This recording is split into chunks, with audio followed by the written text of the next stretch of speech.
guys, I'm Michelle. Welcome back to my channel, and today, as you've seen in the title, I'm going to be telling you about the worst date I have ever had. So this was before I started going faithfully to church and before I turned my life around and gave myself to the Lord. I had to been about 20 or 21, possibly 21, because I was in the club. So this guy comes over and asks me to dance, and we're dancing, and I'm like, he's really cute. He's tall, and he was maybe like about 6'2", 6'3", and very thin, but I'm like, okay, no big deal.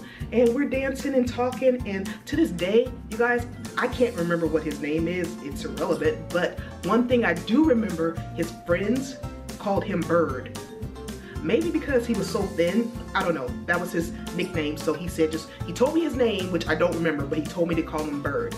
Okay, whatever. So we're dancing, just doing a little chit chat here and there, and then last call for alcohol came, and then they turned on the lights. And what that is, if you don't know, they stopped selling alcohol at 2 in the morning, right? So they turn on the lights and have people, if you want alcohol, you better do it now because this is it. Or maybe they do it a little bit before too, I don't remember. But anyway, they turn the lights on, and when they turn the lights on, I'm like, okay, well, he's still cute, so that's a good thing. Because you know, sometimes they cute in the dark when the lights come on. It's like, anyway, sat down, and we're talking, and you know, conversation's going good. So we exchanged numbers, and he called me maybe like 2 days later, and we were talking. We had good conversations, just getting to know each other. And I'm like, wow, this guy sounds like really, really amazing. And he's cute, and he has a job, and I don't even remember what he did at the time. I don't even remember how old he was or how old he told me.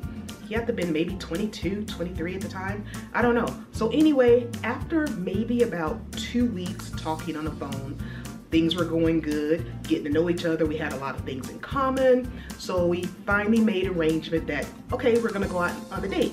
And I was all excited. So we planned for this day, and he told me what time he was gonna pick me up. I'm getting ready, and I'm trying to pick whatever to wear, and I was much skinnier back then. I did my makeup. This was before, you know, I started, like I said, before I came back to church, and making sure my hair is right and everything, making sure my breath smells good.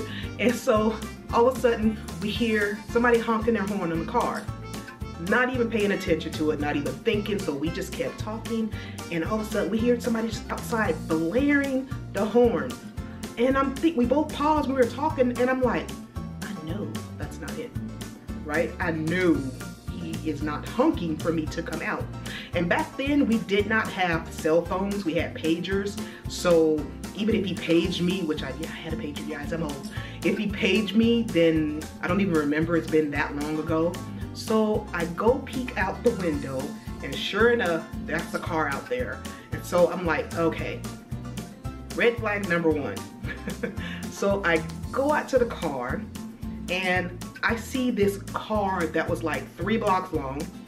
And I'm not gonna shame on what kind of vehicle he has, but come on, I was 20 or 21 and a little bit shallow, you know, so I was kind of embarrassed to get in the car. Each door was a different color.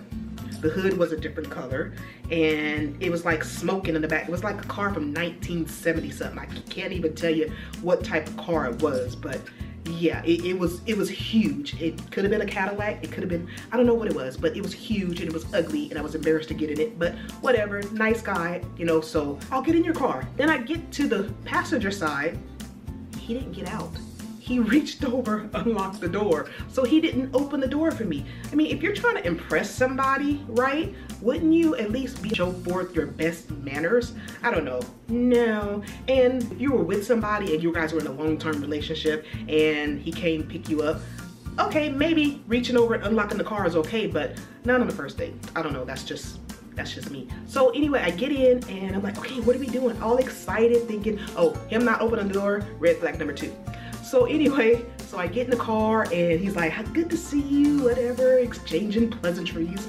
And I'm all excited, and he's like, okay, so tonight we're going to dinner and a movie. I'm like, okay, that sounds fun, you know, whatever. We got to the movie theater. First of all, we bypassed every theater in the area where I was living. And I'm like, well, which one we're going to? Oh, it's a surprise. I've never been to this one before. So Okay, I'll take you to this one. So we go to one 45 minutes away from my town. And I don't know if it's Carmichael or Roseville. It's not Roseville. Anyway, there's this movie theater that used to be called Birdcage. It's no longer there, but I used to go there as a teenager with my friends because movies were $1. Yes, I said $1. Movies were $1, and these were movies that went straight to DVD or got bad reviews in the movies, or I don't know, you've never heard of them, foreign movies or whatever. So I'm like, okay, he honks the horn, he doesn't open the door for me, he takes me to a $1 movie. Yes, it was $1 per person. Birdcage movie. If you guys are from my area, then you know Birdcage movie. $1 across from Sunrise Mall. It's far away from me. Yeah. So I'm like, okay, well, maybe it'll get better later. Maybe, I don't know, maybe there's a movie there that it's really good. I don't know. I'm just trying to make any kind of excuse as to, you know, why is this dude taking me to a $1 movie theater? Young and naive. We get to the place where you pay, and well, before we got there, he asked me what movie you wanted to see. And some of the movies I've already seen, some I haven't heard of, and some it was just like, you know, whatever. So the movie Passenger 57 with Wesley Snipes, I think it came out in 91 or 92 or 93, something like that. So yeah, and so he wanted to see it so bad and said he was a big Wesley Snipes fan, and I'm thinking, okay, so, you know, maybe he missed it when it was out in the bigger theaters, so okay, but I told him, I said, I've already seen it. Oh, it's okay, we'll watch it again. So now you're choosing which movie I'm gonna watch, even though I told you I've already watched it. Okay, whatever. So I'm starting not to feel very great about this date, and nothing's going, not that everything had to go my way. Keep in mind, I was 20 or 21. I was very young, very naive. So I'm unhappy, and I'm looking at the movie and I'm falling asleep because I've already seen it before. I'm trying to do my best to stay, you know, positive or whatever, and thinking, okay, well, at least I'll get a good meal out of this. Okay, so then movie was over, and he didn't even buy popcorn. No popcorn, no drinks. So just $1 movie, right? $1 on me at that point, okay? And it's not all about what you spend, but if you're trying to impress somebody, don't take them to $1 movies unless this is something agreed upon, right? No popcorn, nothing to drink. He loved the movie. Yeah, the movie was okay, it was good, but I've already seen it.